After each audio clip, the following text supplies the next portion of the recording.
I just don't like black and white. On today's show, the Joker will be playing at the Chuckle Bucket. Rey and Finn will be reunited. And what is going to be the name of Avengers 4? Will it be Citizens on Patrol? Movie Talk starts right now. That's a Police Academy movie. For these you guys who didn't know. Movie Talk starts right now? Yeah. No, I mean, it could be, too. There's like 8 Police Academy movies. I think Citizens on Patrol might be the best of the bunch. Just remember that is Kristian Harloff. You just remembered the Police Academy where...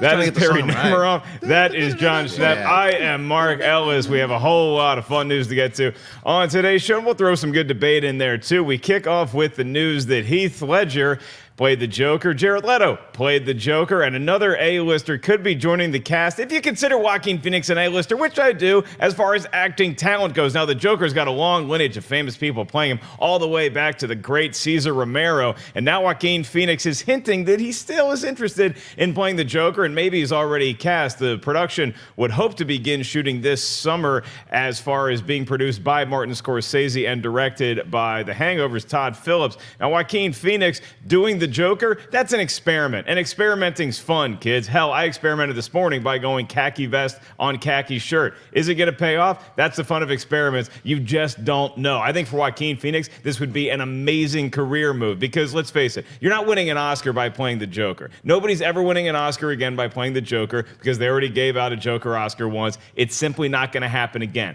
But Joaquin Phoenix, for his career, I think this would be a huge star for him because it gets him on the radar. Joaquin Phoenix is a great actor. He's been critically acclaimed before. I think Her might be the best movie of his career, but he could use being back on the radar again in a capacity like a comic book movie. For DC, does it make sense? You couldn't get Leonardo DiCaprio. He would have been crazy good for you. So now you have somebody else who's an acclaimed actor who people care about, who people want to see his take on the Joker, particularly if you call him a failed 80s comedian, like in the comic book premise, The Killing Joke. So, Jon Schnepp, I go back to you for this. We've talked about it 6 months ago. We're going to talk about it again. Do you think that Joaquin Phoenix has already been cast as the Joker? What say you? Well, before we get into Joaquin Phoenix, let's talk about Mark Hamill. Remember, I think he's one of the greatest unsung Jokers. He should play the Joker, and Michael Keaton should play Batman in The Dark Knight Returns. That's my fan casting right now. They should make that movie. Get on it, DC Elseworlds, or whatever this pocket universe is going to be where it got multiple Jokers. Joaquin Phoenix is the Joker. You know, we talked about this months ago when we first heard that he was getting cast. Todd Phillips was the one thing that was kind of weird to me as far as him directing this because it's a little out of his wheelhouse, but maybe it isn't. I'm not 100% sure how they're going to write the script, but look, I want to see Joaquin Phoenix with full beardo, with like white pancake makeup, like throwing up in an alley. That's how they should start the movie, like, because that's the anti-Joker. Like, why does he have a beard? What? Like, go all the way different than Jared Leto or Heath Ledger. I would like to see them go completely bonkers with this version of the Joker, because if they're going to go Elseworlds, they might as well go full tilt Elseworlds. And there's so much material that's in The Killing Joke that they could use as a jumping off point from just comedy, tragedy, all those elements that are in The Killing Joke itself. I think Joaquin Phoenix is inspired casting. Of course he's cast. They haven't made the official announcement yet, so he's just playing with us. He's like with a little smirk like, yeah, I heard that could be kind of cool if I was the Joker. Smirk, weirdness, money already in bank. It's like, it's already a done deal. He's already getting into character by having a little bit of fun with the audience. Checks have been cashed. Yeah, that's happening. Well, look, the dark part of my soul really wants to see this movie because of the failed 80s comedian aspect to it. And if you look at Martin Scorsese, the producer, he knows a little something about failed 80s comedians. If you've ever seen The King of Comedy, it's got an incredible performance by Robert De Niro as Rupert Pupkin, who is this bad comic who wants to host this late night talk show, so he kidnaps Jerry Lewis, and it just gets crazier and crazier and crazier. You combine that with the lore that you have with the Joker, with the fact that the DC universe in itself needs a shot in the arm. Now, this movie would not be attached to the current DCU, whatever state that's in, and I like that it's not, and I think that Joaquin Phoenix likes that, and that's why he's going to play the Joker. Kristian, you see it panning out that way as well? I mean, I think that's why you cast him. Look, he's been circling comic book movie roles. He was that close to becoming Doctor Strange, but I think because of exactly what we're talking about here, because maybe it was fitting into the commitment of the MCU and all the movies that he have to do. Look at the role that Benedict Cumberbatch already has. I mean, the role in Ragnarok that he had, brief but still significant, and then we move on over to what's going to happen in the Avengers, and maybe that's not what Joaquin Phoenix wanted to do, and that's not in his wheelhouse to do. So what he wants to do is bring a different type of again, stealing from Roca, gravitas to the Joker and do something brand new, because that's how you do the Joker if it's not in the DCEU. If it's the DCEU, you could just have a version that's similar. You're still going to want it different, but if it's a little similar, it's fit to kind of serve the narrative of the DCEU. But by doing it this particular way, like you said, the King of Comedy route, and letting him do like basically what he's done in movies, basically The Master or whatever, and really diving into this character, he's the type of actor that brings out a new flavor of the Joker that you've never seen. He's the type of actor that does something like what you would do. You'd expect him to do what Heath Ledger did, something along those lines, where we didn't expect it from Heath Ledger, because at that time, we didn't know he had it in him. But we know he has it in him, and we know that whatever he gives, whatever we see from him, is going to be different. The reason why he can play the Joker now, and I think everybody's going to be very excited about this news, Perry, is that Jared Leto did him a huge favor, because you don't want to be the next guy that plays a live-action Joker after Heath Ledger. But now, if you're following in the footsteps of Jared Leto in Suicide Squad, that's a lot easier thing to do. Whatever you think about Jared Leto's character in Joker, however he was used or misused or wasn't on screen enough, this is such an easier road to step into now, because you're not following the Academy Award winner. You're following the weird guy who sent Margot Robbie a dead rat. I would backtrack and say Warner Brothers, not Jared Leto, did him a big favor, because I thought Jared Leto could have made a really interesting Joker, and that script in that movie did him no favors whatsoever. But if Joaquin Phoenix actually takes this, my excitement for this movie will be through the roof. What has me really excited more so than anything is this story and this take and the idea of it not being connected to any of the DC movies. I think it has so much potential. Throw a guy like this in the role, yeah, it makes me more excited, but if this news isn't true, and let's say we get another super talented actor in this role, I'll be fine with that also. I just don't entirely trust anything that Joaquin Phoenix says. I want to believe that it's true. And obviously, if he did sign on the dotted line, why would he ever say, yeah, I'm going to play the Joker, I hope you're all looking forward to it? No, he would say exactly what he said in this interview. So who knows what's really true, especially with a guy like him doing these kinds of press tours? But then the other question is this movie really officially going forward? Because we've seen Warner Brothers shuffle their DC schedule time and time again. So until I hear that there is some sort of official green light, production is starting next rolling. week. That's when I'll believe it. All right, something like that. I'm not going to get my hopes up super, super high that this thing is definitely happening. Doesn't it seem like such an easy thing for them to get right? Just in the context of we don't need to connect this to a larger universe. We just need some cash to go off and make our movie, and that has panned out pretty well when it comes to comic book movies, or any film for that matter, in the last couple of years, where you give a director like Todd Phillips, who has acclaim, he knows how to work not only in comedy, but he also has had some comedic missteps that I actually think could factor into this movie in a positive way. He knows what's funny. He knows what has not worked in the past. That's what you want if you're going to create the role of an 80s failed comic, and that transcending into the Joker. This is an easy play for DC to get right, Jon Schnepp? It's incredibly easy. It's like you can't lob a softer ball to them. It's like an egg that's soft. Like, here, we boiled it, just falling apart as it rolls towards them. I mean, to me, you nailed it. You can have half the movie could be like failed stand-up.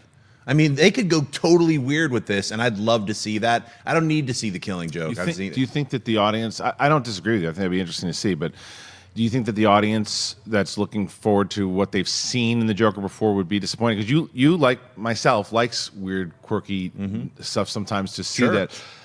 Will the audience respond to it? Hey, I saw Isle of Dogs and Death of Stalin yesterday, so I love quirky, weird films. Yeah, right. But I'm just saying, mainstream audience, how will they? I think mainstream audiences will gobble this up if it's done right. I think it's like you said, the Joker might not win another Oscar. This could be like the role everybody wants to have, because he could win an Oscar doing something. If they go off the rails with this and make it unique and interesting and different, this movie can stand out from the DC universe in a really special way and highlight the character of the Joker that we've never seen before by getting someone with Joaquin Phoenix's caliber of acting. That's what you're really looking at, is they're getting a caliber of actor that usually would be resigned to, like, oh, it's a comic book movie from 10, 15 years ago. Now every single actor worth their grain of salt wants to play these roles because they can see it is true theater come to life. See, I stopped short of saying that audiences are going to gobble this up. I think that they'll enjoy. I think it's going to be a good movie. I'll take that back. Yeah, Gobbling is a little I think too hard. the prospect of this being a quality film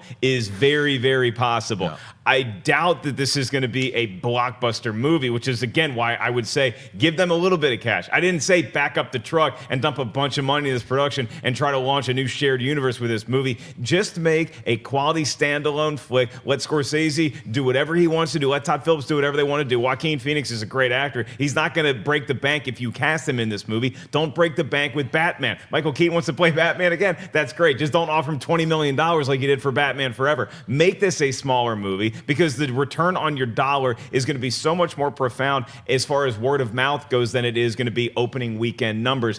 Do we put Batman in this at all, Kristian, or do we just let this play out as a movie that takes place in Gotham City and we say, hey, this Batman guy is around, but he's not factoring into this storyline yet? I think you go that route. I think that, we've, especially too confusing again, then we have more conversations about which Batman's coming in and if that Batman should be in the DCEU and does that make the right Batman? And you could do what they did with Nolan at the end of the Batman Begins and just kind of actually be funny if you switch it, and this time that Batman's actually coming after the Joker, but you don't ever see him, or the signal goes up in the air and then he gets a maniacal look on his face. The story should be about the Joker. Let's learn more about the Joker. I don't need Batman in this movie. My mind keeps going to Lego Batman, where I learned that you can't have the Joker without the Batman. So I can't really picture what this might look like without Batman, but going back to what you guys were saying before, I would actually wager that this, let's say we get a Joker origin movie with Joaquin Phoenix and maybe even Martin Scorsese producing it. I think that is a guaranteed hit.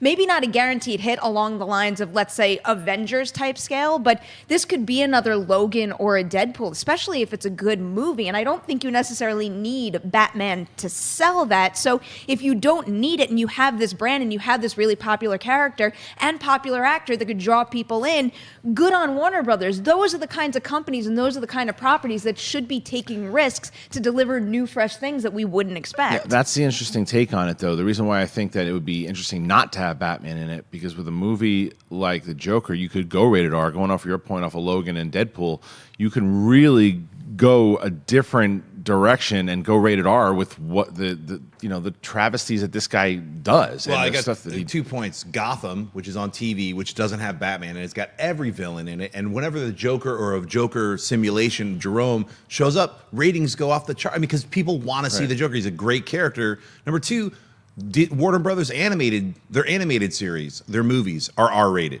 Killing Joke was R-rated. Their last that one didn't need to be Justice League Dark R-rated. So I mean, they're already setting the precedent to be able to make different universes outside of the more audience-friendly DC FU, whatever you want to call that universe, whatever that one's called. I mean, I think the Joker movie should have Batman in it, but yeah, I like the idea of, I had said this on Heroes, like he just shows up, like maybe he gets kicked in the face, but you have to have the yin yang of the Joker. That's what makes him turn into the Joker. It's going to be so tempting at the end of this movie, though, to have some sort of tease with Batman, like what they did at the end of Batman Begins, teasing the Joker, and that's the hesitation, is that they try to spin it into some 3 or 4 picture thing when it could just be successful as a standalone movie. I'm not saying a tease. I'm saying integrate him into the actual movie, but just sparsely. Like the Joker always, he sees him, he gets punched in the face, and he's like knocked out. You can have Brad Pitt show up for one day and shoot him just punching the Joker in the face, and it's like this kind of thing that's like not even in the movie. It's like it's all in the Joker's mind. And that's the benefit of getting someone like Joaquin Phoenix. It's like you could throw in the Brad Pitt, whatever. If you get someone like Joaquin Phoenix in that role, you can't really commit to a whole bunch of films, because I doubt, one, he's going to do it, and two, even if he does, I imagine that eventually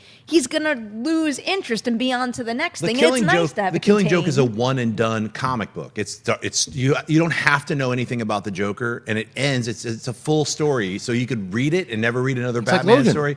Yeah, that's what I'm saying. It's like there's so many individual comic books that are like contained. They contain everything about what you'd need to know about any of those characters, and it's a specific take. It's a different writer writing about these characters. That's what comic books are. That's what these movies are. So for me, I'd like to see a one-off, one-and-done Joker movie. I think that's fantastic. That's the way I think the DC in general should go. I think that if they don't need to connect all the movies anymore. It's like they made some that and it kind of connects, and some fans love them, some fans don't.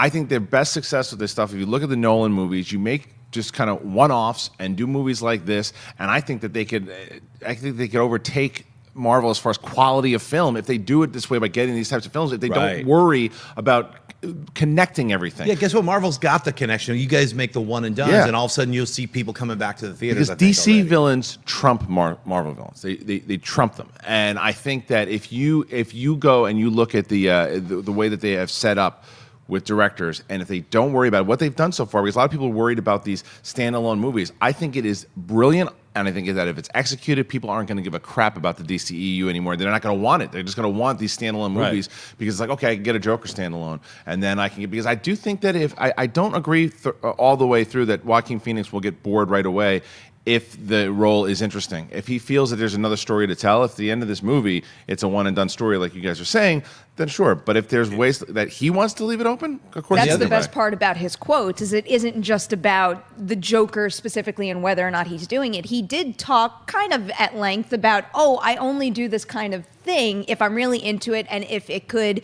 transcend the genre. And really, that's kind of the mentality we need in all of this stuff, because if you're not going to do that, what's the point in rehashing this over and over? Working with different filmmakers. Like, I want to see that. I want to, like, I can bring something with the filmmaker and make something unique. So, I mean, I think the one and done films, I think that's the way to go. See, here's what I want to see. I want to see a new version of how Gotham City looks at Bruce Wayne.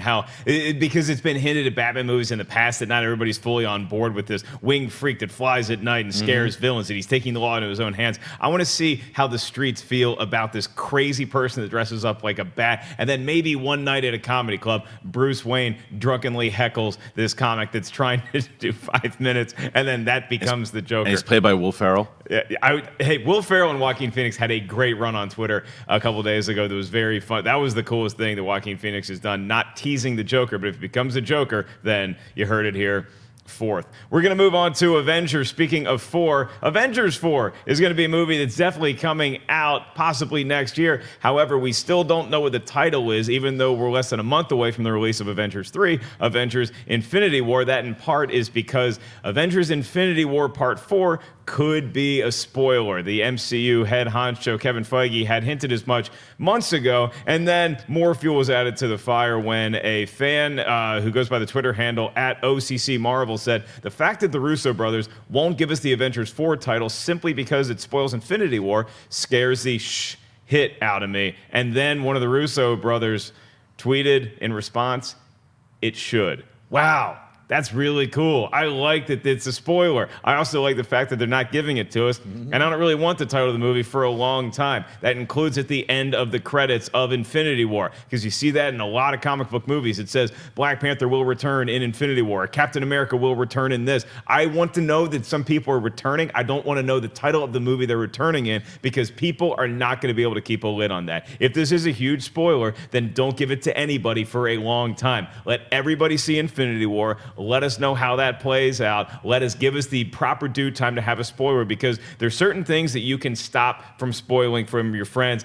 This is going to be everywhere. The title of the movie is going to be everywhere once it comes out, in whatever form it gets announced. So please, please, do not tell us what it's called for a long time, and just let us speculate. Is it going to be called The New Batch, The Secret of the Ooze, or is it going to be called something that is a direct spoiler, Kristian? Do you see Avengers 4, Hawkeye's Funeral, being the title? See Captain America's funeral, or whatever it might be. It's going to be related to Captain America, and whatever it might be. Captain America's toast. I can't wait till we do scoreboard. It's the first thing I'm going to say is that he's not making it, and it's going to be about. It's because it's been his through line. It's been his through line to kind of put this all together, to get them to unify, to have them have this vision together, and to see, and even the vision that Tony had in the last movie in Ultron. I think that's all going to come to fruition, and I think that at the end of this movie, with Cap gone, is that not only Tony's really got to take a leadership. He's done it before, but not in the capacity he's going to have to. And I think whatever the title's going to be, it's going to be leading up to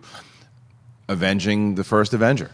And I think, I think Captain America's gone. Well, it's interesting to note that when they were talking about this before, Joe Russo had explained that they're two very different movies, and so that's why they wanted to change it from Avengers Infinity War Part 1 and Part 2, because they were originally, at least that was the working title, Perry, it was going to be Part 1 and Part 2, and then Joe Russo said that they're very different movies, so he didn't want that title to be misleading. Which direction do you see the title of Avengers Infinity War Part 4 going? I love this story. I am fascinated by this whole process just because obviously that means it's not just any old throwaway title because, you know, every so often we get stupid movies with subtitles that make no sense. It's just like, I mean, even the first one that comes to mind is Pacific Rim Uprising. That title, even after seeing the movie, and I did kind of like the movie, that title still does next to nothing for me. So I just like the idea that, one, the title is going to have a lot of weight, and two, I am just insanely curious to see how Disney handles it because it would make sense for them at the very end to be, you know, blah, blah, blah, returns in Avengers, whatever it is.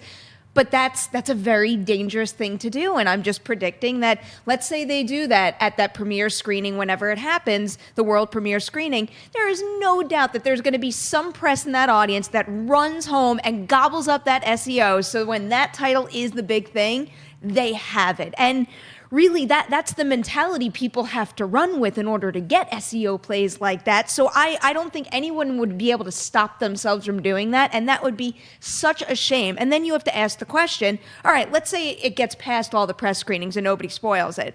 Then you still have opening weekend audiences, because what if someone doesn't have time to see it weekend 1, weekend 2? Then all of a sudden you've tainted that whole experience for them because they know maybe that title is a doom and gloom title, and maybe they go into it knowing that it's going to end in a really dark place. I mean, I'm imagining that, and I think a lot of people are, but still, the second that title leaks, it could ruin the movie for a certain amount of people. Yeah, see, Schnepp, I mean, I lean towards the side that's going to say it's going to be somewhat of a spoiler, but it's not going to be anything as on the nose as, you know, Cap dies or Cap shaves his beard. Yeah. I think it could be something like Reign of Thanos. Yeah, Mark, SEO this, gobble this up, okay? Internet, Secret Invasion. That's what it's called. You think Avengers, Secret Invasion? Secret Invasion. Most definitely. You know why? Because it ties into all of the Marvel films. Even going back to Marcus and McFeely when they wrote Winter Soldier, you started to see that S.H.I.E.L.D. is not S.H.I.E.L.D., it's Hydra. Now, what else could Hydra also have? They could have hidden agents from another universe called Skrulls. And I think that's what the big invasion is going to be for Avengers 4 is going to be a massive battle, a Kree-Skrull battle. It unites all of the cosmic Marvel universe with the Earth Marvel universe. And I think all those things that you're talking about, the death of Captain America, big characters are going to die. I think Iron Man is going to die in episode 3, and Captain America is going to die in episode 4. That would be my guess. But I think that Robert Downey Jr. will probably still maybe like be upload himself be a somewhere? Jarvis or some kind of like that's what I feel like. Those weird flashbacks using that kind of like glove thing is like that's not really going to be Robert Downey Jr. It's like I'm a simulation. I'm Tony Stark Part 4. Just going to turn into Lucy. Yeah, I think so. I mean, and He's going to be the Jarvis. He's going to turn into that disembodied voice, so that Robert Downey Jr. can continue on into Avengers Reborn or whatever they're going to keep doing in Phase 4, whatever they'll call it. But Secret Invasion, that's my big guess because it makes sense. They're trying to keep all of that cosmic stuff going. Not only Guardians, but they got Nova, they have Adam Warlock, they have all these different universes that they want to go into. I mean, it's a Marvel Cinematic Universe equivalent to Star Wars. It's basically all this stuff that was done in the 60s and 70s and 80s that Marvel cinematically is mining now. So we're seeing that a lot of people who haven't read the comics are seeing that for the first time. It's hard to think of another sequel that has given away like the plot of the previous one so intensely as to what we're talking about here. Like even the Star Wars movies, like The Last Jedi. I mean, I don't think it would have ruined anything in The Force Awakens to know that episode 8 it in the crawl is called The Last Jedi. Yeah, I mean, Revenge of the Sith, like that kind of hinted as to what's going to happen. The Empire Strikes Back hinted what's going to happen, but they never really were like, hey, so now that we know this, it wasn't called Episode 5, I'm your father.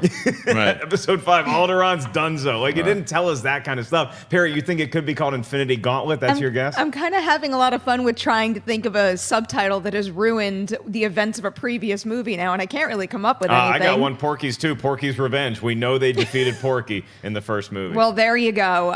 With Infinity Gauntlet, I don't know. That's one that I've heard thrown around there. I keep seeing people tweeting about Avengers Disassembled, which, yeah, I know it's got comic book origins, but that sounds really hokey to me. I think I like Schnepp's theory the best, but there's so many different options out there, and really, I have a feeling that if we're coming up with a potential option, it's not going to be what it winds up being. Well, check it out. I mean, this is like a $150 million film. It's like it's shot in IMAX. It's not going to be called Disassembled. That's a bummer title.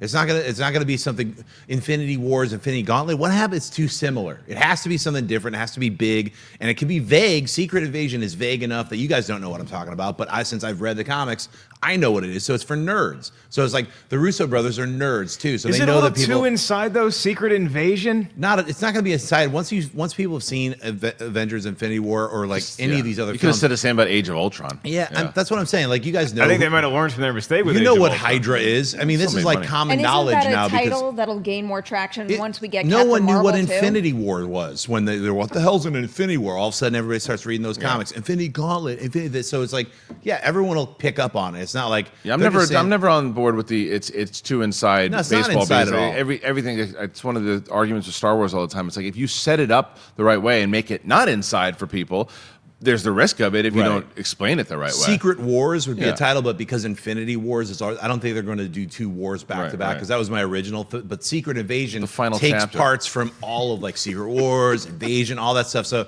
I mean, that's I can only guess that. The Avengers 4, Captain America goes to hell. Well, we also don't know what episode 9 of the Star Wars saga is going to be called, but we may know something about a couple of the main characters.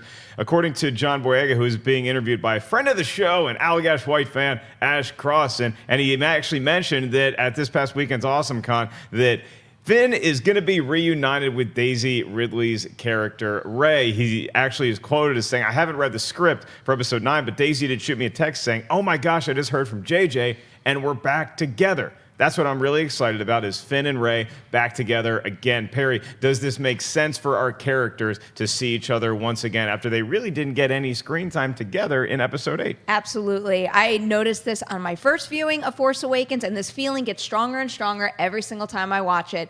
Rey and Finn together are the heart and the energy of that movie. The two of them and their back and forth makes everything, every stage of their journey in that movie so exciting, and it made you fall in love with them. It made you fall in love with them as individual characters, but also as this pair that cared so deeply for one another. So yeah, I would have rather have seen them together in The Last Jedi, but I think it made sense to have split them up because the truth of the matter is they're two characters who support each other. Until you rip that away, they can't grow in a particular way unless they're on their own. So I do think that was necessary. And now when they're back together in episode 9, they're going to be a million times stronger for it. And that reunion is going to be a million times stronger for it. Yeah, it just felt like an extended version of what happened to Luke versus Leia and Han in Empire Strikes Back, Kristian, is because in The Last Jedi, we didn't see them together at all for a bulk of the Empire Strikes Back. Luke goes off to train, and then our heroes go off on a mission, but they reunite sort of at the end of the movie, although Han is already frozen in carbonite. So here, I think a lot of the issues that some people have with The Last Jedi is the fact that Finn didn't have that much to do other than go on a failed mission and fall in love, and we would have preferred to see him have some action chops, maybe succeed at something in that movie other than getting a kiss at the end. So why is Finn and Rey reuniting so important to Star Wars fans? There's a lot of different reasons, and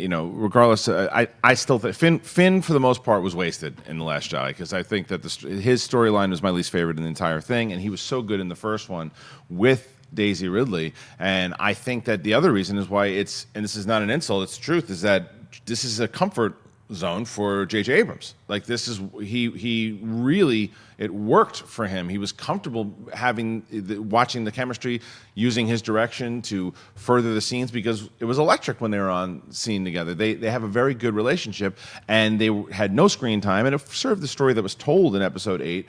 But it also and I hope that we don't jump right into the events leading right afterwards. I hope it's about anywhere between 3 to 5 to 10 years later, which I think 5 is probably more realistic. And then we find out more about them and that they are really close. And she was the one that kind of started his entire journey into wanting to be part of it. And you see the end of Last Jedi to where he starts to say, I'm not going to let them win. That's also an extension of the relationship that he kind of formed with Rey and seeing her and understanding more about himself through her. So we're going to see more of that in episode 9. I think it makes a lot of sense. I don't think we're going to see a whole lot of them reunited on screen, though. I think they're going to come back together and hang out and high five and have a nice reunion. But Jedis, especially in movies like this, they tend to go off and do things that Jedis have to do versus what the rest of our heroes have to do. I mean, you look at the battle scene on Endor that we were spliced again. Luke and Han got to hang out a little bit. They got to have a nice flight together. And then Luke has to go off and take care of his Jedi business while Han and the rest of the rebels have to take care of their business on the ground on Endor. So I don't think you're going to see them hanging out and having an adventure together. They had I think a good they're going to hang speeder out bike for fight. a little You bit. remember Luke and Leia speeder bike? Can't forget about that scene. It was great, but they weren't hanging out with They were Han. kind of hanging out fighting Yeah, stormtroopers. Jedi's hang out with Jedi's like being around other It's Jedi. Jedi. There's only one Jedi. Look, Last Jedi is all about failure, and I feel like just like Empire Strikes Back was like a lot of people were like it's a downer. Everybody got their ass beat. Luke got his hand cut off. That's why Last Jedi is going to be looked back in 10 years from now as a classic, amazing film, just like Empire Strikes Back is now. That's how I feel about it, because everyone's crying and whining about it right now. I'm kind of over hearing about all the simplifications of it. Wait till this movie comes out, and you'll see all the mirrors that JJ is going to put in that were probably talked about. It's not like you just said do whatever you want. It's a handoff of the lightsaber, dude. Bye. They talked about it. Like you'd have to be crazy to think that they was just do whatever you want. And JJ's just going to come back and have to sew up all these plot holes and things like, well, I don't know what I'm going to do. It's like, I think they figured it out. There's a really loose trilogy that they figured out. And maybe there's some changes that maybe no one's expected to see, but Finn and Rey being together is exactly like what you said, Luke and Leia. They were separated in The Empire Strikes Back. Of course, they're going to be back together in the final film. And I think that you're going to see the triumphant part, which is like exactly like Return of the Jedi. But in order to be triumphant, you have to have failure, and that's what Yoda says in Last Jedi. He's basically telling you exactly the movie you're seeing. Everything he says to Luke in front of that fire burning. I think there's certain scenes in Last Jedi that will come back stronger than they were when you first saw them. Sure, and let's not kid ourselves. I mean, Boyega and Ridley, they've been through the press ringers before. They know how to promote a movie. They also know how to not give away spoilers. There's a huge spoiler in Force Awakens they didn't give away. There's a huge one in The Last Jedi that nobody gave away, and I don't think that this would have been a huge spoiler. I think you probably see this reuniting at the beginning of the movie, towards the beginning of the movie. Maybe they're already hanging out. I do agree with Kristian that not only will the movie take place 5 years after the events of The Last Jedi, I think it should take place 5 years, because whatever you want to say about if JJ was aware of all the twists and turns that The Last Jedi was going to take, I think 5 years gives us all some breathing room. And we all just get to say, okay, we let these events play out, and now we can go back and tell the story that JJ possibly wanted to tell coming off of The Force Awakens. Plus, there's like 6 rebels left. They need to rebuild their force. I mean, it ends worse than Empire Strikes Back ever could have. I mean, there's like 8 people on that barge floating away. I mean, it's like they literally don't have a ship. Yeah, there's nothing. There's literally not one. Is there a ship at the end? Do we even have one ship? Yeah, they're on a ship at the end. They're on a ship at the end. Then they had the Millennium Falcon. It's not a fleet like what we saw at the end. Last Jedi is the only film besides Rogue One that has a direct, like literally 5 minutes away. Rogue One ends and Star Wars picks up, and Last Jedi picks up directly after Force Awakens. All the other movies have like years of time to develop scenes and adventures that you don't know. It's like, I mean, it's really hard to like, hey, we're going to write these in-between stories for Force Awakens and Last Jedi. You can't. There's no in-between time, really, unless you're like, while they were passing the lightsaber, these other 3 things happened in those 5 days. So, I mean, I think giving it 5 years would be a great idea. Okay, we're going to do a very risky play here. We're going to go from Star Wars to Star Trek. It might get a little bumpy. In an interview with Entertainment Tonight Canada via a report from Dark Horizon, Zachary Quinto, Spock himself, was saying that there's multiple scripts being worked on for Star Trek 4 as of right now. There's a bunch in development. He did include the fact that Tarantino is working on a script, but also mentioned that Tarantino's off doing another movie, while also revealing that Simon Pegg and Doug Young are working on a script. He hinted that he believes there's another set of writers working on yet another script. So there are multiple scripts for the 4th Star Trek movie in this new franchise in development. Perri, does this make sense to you that we're so torn in this universe that we have all these different ideas? I personally love this play because you have a lot of scripts and then you can pick and choose which one you want to make next. So it goes. This is how the process works, especially when you're talking about a studio movie that costs an insane amount of money and a really big property that is important to the success of that studio. You do have multiple people working on multiple scripts. I think the only thing that might make this scenario just a little unusual is having someone as big as Quentin Tarantino working on one. You would think that, make QT the priority and then let's push all those other ones aside. But really, it makes sense for them to be working on 4 at the same time. And even though I have enjoyed these last films, clearly they're not the box office box office successes Paramount wants and needs them to be. But I mentioned this yesterday. I just watched Star Trek Discovery, and I binge watched it, and it kind of rekindled a strong desire in getting more Star Trek, because really, this is a franchise where you can go in multiple directions at once. They could make a Star Trek 4, and let's say Quentin Tarantino can spark something completely new and different. They need to keep mining this franchise.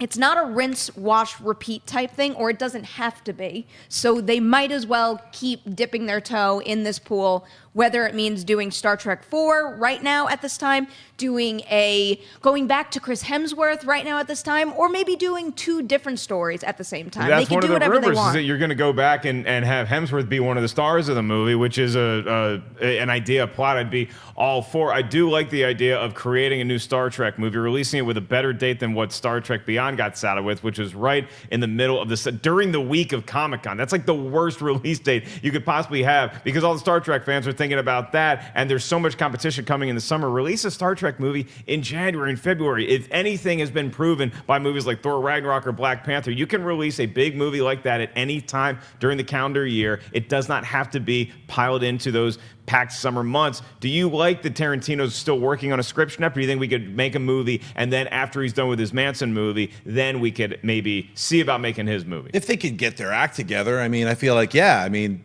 I'd love to see a Quentin Tarantino film, but that's not really the issue for me. My issue is more like, why does it take so many years to make a Star Trek movie? Like you were just saying, you watched like how many episodes of Star Trek 15. Discovery? 15 episodes of Star Trek Discovery. And when they made this, I can't even remember when Star Trek, the J.J. Abrams, was it 2009?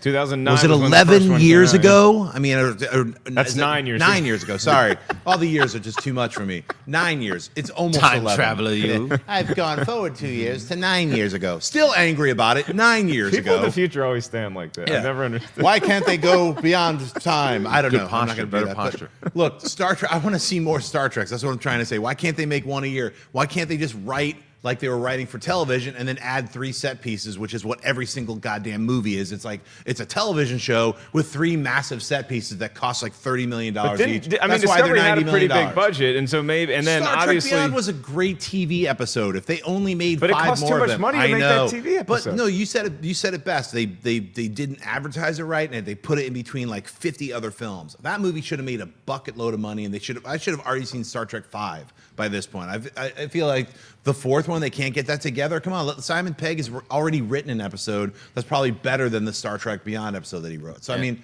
and I love Star Trek Look, Beyond. I love the franchise, but Star Wars also put a big poo-poo on Star Trek, and I think that, and I'm actually upset about that, because I think that Star Trek, even though the J.J. Abrams one kind of revitalized it, made it different, and made it like, I know a lot of Star Trek fans, like hardcore, didn't really love the version because it was so different than what. But I think it brought in a lot of Star Wars fans, like myself. I loved the 2009 Star Trek movie. I liked Into Darkness. I didn't mind Same it, here. and I actually loved the last one. Same I here. loved it, and that was the most Star Trek So, out like, of the 3 you of them. can't talk to Burnett because he'll like. No, I know, He's too but sweaty about that's- Star Trek. But I but I love the new understand. I Star love Treks, the- and I like the old Star Treks. I'm like, Yeah, you know. but the last one I really enjoyed, and I liked it because it didn't feel like Star Wars. But the problem is that in 2009 there was no Star Wars. It wasn't around. Right. The announcement wasn't even there. So a lot of Star Wars fans said, "All right, I'm going to go and I'll get involved in this franchise." And JJ was making a plan to make this big thing. JJ, even though his name's on the thing, he's not involved with Star Trek anymore. Oh yeah, here's a couple of notes. His head's not in it the way it was back in 2009 and even 2010, or whenever the second movie came out. And so Star Wars has heard it.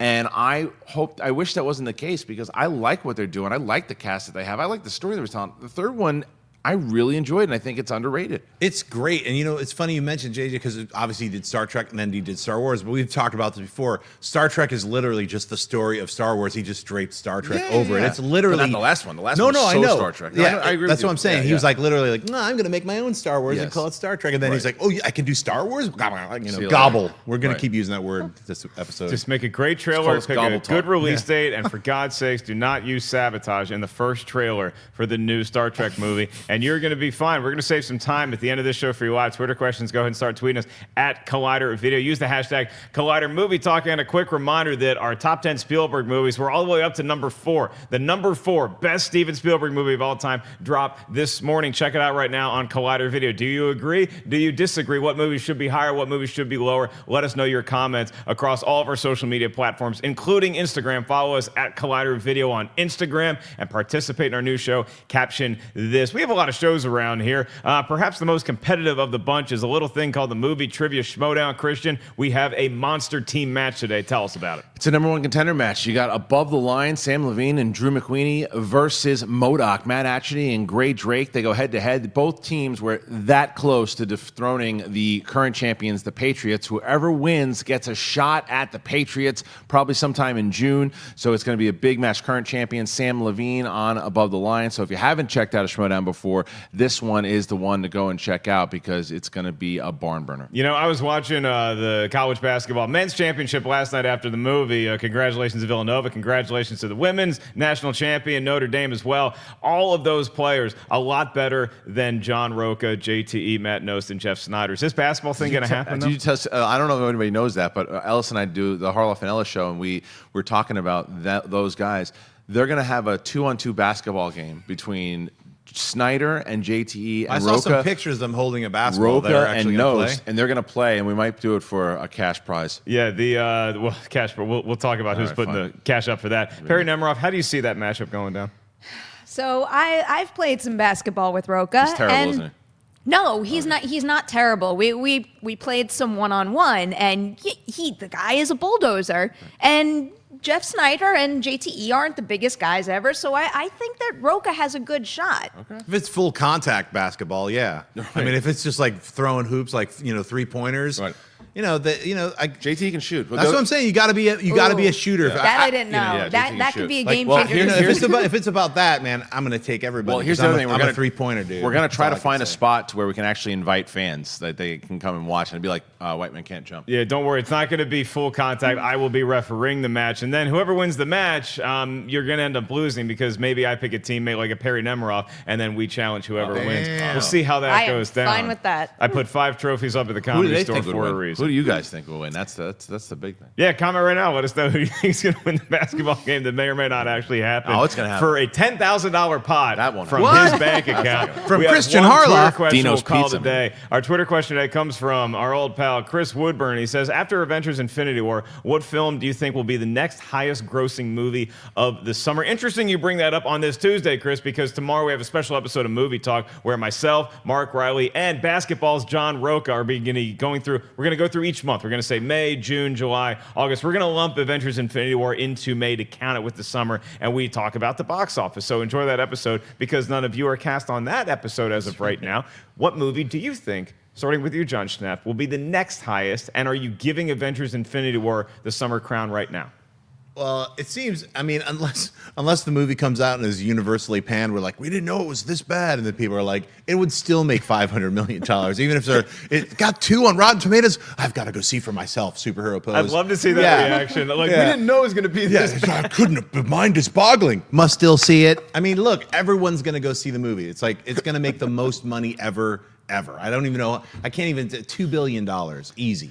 It could $2 billion worldwide. If I was gonna be the Chappaquiddick, A Quiet Place, and Blockers are all we're talking about which one's going to dethrone this one in the future. No, we're talking about the movies that are coming out this summer. If anything can dethrone it this summer, if it can't be dethroned, what is the next highest grossing? Black Panther. I was of the summer. Of the summer. Has to be released. Black Panther. I'm going to answer this a little different. The question was not that complicated. I'm changing it a little different. Change it up, because I started thinking about like what's going to happen like after the Avengers. What's the next big summer movie that can actually dethrone the Avengers as big as? And I'm going to go Black Panther 2 whenever that comes out in the summertime. Okay, that's not coming out this summer. I know, but I don't care about that. You know what? Avengers Disassembled, which is not what it's called. It's called Secret Invasion. Will probably dethrone it when that comes out next year. Because remember, you said it might come out. It's Marvel is they've never changed their release dates. Except for the Inhumans. Incredibles 2. Let me hear from Perri because Perri actually is honoring the question. Hang on one second. Perry with Incredibles 2. They canceled the Inhumans. That was the one thing because remember at the very beginning of the show you said it might come, Avengers 4 might come out, and I was like, well, look, man, they've never changed their release dates. In fact, they've only moved them up. Right. So whatever. How's it going? What did that have to do with this I just wanted to throw that in there. Nothing. Avengers Infinity War is winning the summer. The ones that are going to come after that have a good shot of coming close, being one of the highest grossing openings and domestic runs. Deadpool 2, Han Solo. Yep. Well, Han Solo, if you're talking about opening weekends, that 150, if it hits it, is a big opening weekend. And then Jurassic World Fallen Kingdom. Jurassic World Fallen Kingdom could do big business. I don't think it's going to get anywhere close to what Jurassic World did. It comes down to, we were talking about this yesterday when we were talking about Han Solo super early projections. It does come down to word of mouth and reviews. Let's say Fallen Kingdom winds up getting a glowing response. That's when I think it has a chance of coming close to the first Jurassic World. But if it's mediocre, no way. No shot. It could be the best movie and win all the Oscars. It's not getting close to $200 million. I just don't think it's going to happen. You look at the drop from Force Awakens to Last Jedi. You look at the drop from the first Avengers to Age of Ultron. Han Solo projected to $150 million. So that's a contender. Incredibles 2 is a big contender. You go to July. You look at a movie like, Ant-Man and the Wasp is coming out. Now, it's not going to compete with Infinity War. It'll do better than the first one did. It is an MCU movie, Yeah. and Josh McCook is probably going to lose another bet as a result. Mission Impossible is coming out this week. Skyscraper. Who knows what the hell is going to happen with the Rock's movie? So there's a lot of movies coming out. I think we can all agree on one thing. Rampage. That's April. The Meg is going to be the May biggest is like movie of the summer. summer. Jason wish. Statham versus a 50-foot shark. Meg. There's your winner. We're going to get out of Yeah. here before Tony Ravioli and Petey Peppers strike back What on are you this talking about? very Hey, desk. you There it don't is. like Meg, big What are you giant bringing up shark? the Inhumans for? That made no sense. I'm so glad they canceled that. For Tony Ravioli, Petey Peppers, and Perri Nemiroff, I am Mark Ellis. Thank you guys for tuning in to Collider Movie Talk. I'll see you tomorrow for a new episode of this very show. You can follow me on Twitter at Mark Ellis Live. Goodbye, everybody. Petey, you son of a bitch. Hey, everybody. Mark Ellis here. Thanks for watching this episode of Collider Movie Talk. You want to watch more? Then click up here, or you can click right here for more great content from Collider. And if you haven't subscribed to Collider Video, do so right now and share this vid with your friends. Thanks for watching.